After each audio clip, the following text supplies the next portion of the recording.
அண்மை செய்தி.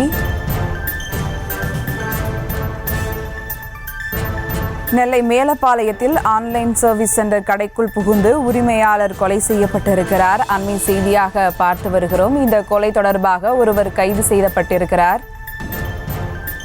இது குறித்த கூடுதல் விவரங்களோடு இணைகிறார் செய்தியாளர் ராஜா. வணக்கம் ராஜா, விவரங்கள். வணக்கம் சுபா. நெல்லை மேலப்பாளையம் பகுதியைச் சேர்ந்த சையது தமிழ் மேலப்பாளையம் விஎஸ்டி பள்ளிவாசல் அருகே ஆன்லைன் சர்வீஸ் சென்டர் நடத்தி வருகிறார்.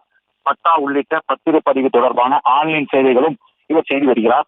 மேலப்பாளையம் அம்பேசாலை உள்ள கடையில் வழக்கமான பணிகளை முடித்துவிட்டு இரவில் வீடு திரும்பிய சையது தமிழ் இரவு உணவை முடித்துவிட்டு கடையில் சிறிய வேலை இருப்பதாக சொல்லி மீண்டும் கடைக்கு சென்றுள்ளார். நீண்ட நேரமாகியும் தமிழ் வீடு திரும்பாத நிலையில் அவரது தந்தை கடைக்கு சென்று பார்த்தோ அப்போது கடையில் உள்ள கண்ணாடி கதவுகள் திறந்த நிலையில் இருந்துள்ளது. மேலும் ரத்த வெள்ளத்தில் வெட்டு காயங்களுடன் சரளமாக செய்து தமிழ் இருந்ததை கண்டு அதிர்ச்சி அடைந்தார். தொடர்ந்து மேலப்பாளையம் காவல் நிலையத்தில் தகவல் தெரிவித்துள்ளார். இதனை அடுத்து சம்பவ இடத்திற்கு வந்த போலீசார் உடலை கைப்பற்றி உடல்கூறு ஆய்வுக்காக நெல்லை அரசு மருத்துவக் கல்லூரி மருத்துவமனைக்கு அனுப்பி வைத்தனர். மேலும் கொலை தொடர்பாக வழக்கு பதிவு செய்து அப்பகுதியில் உள்ள சிசிடிவி கேமரா உள்ளிட்டவர்களை ஆய்வு செய்தனர்.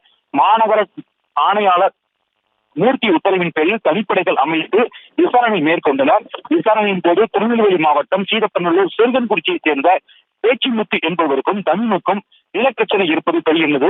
இதனால் ஏற்பட்ட பகையின் காரணமாக பேச்சிமுத்து தமிழை கொலை செய்தது தெரியவந்துள்ளது. இதனால் தனிப்படை போலீசார் நெல்லை மாநகர பகுதியில் பேச்சிமுத்துவை கைது செய்து மற்றும் அவரது இந்த கூட்டாளி 4 பேரை பிடித்து தீவிர விசாரணை மேற்கொண்டு வருகின்றனர். விவரங்களுக்கு நன்றி ராஜா. செய்திகளை உடனுக்குடனும் துல்லியமாகவும் தெரிந்து கொள்ள சப்ஸ்கிரைப் பண்ணுங்க.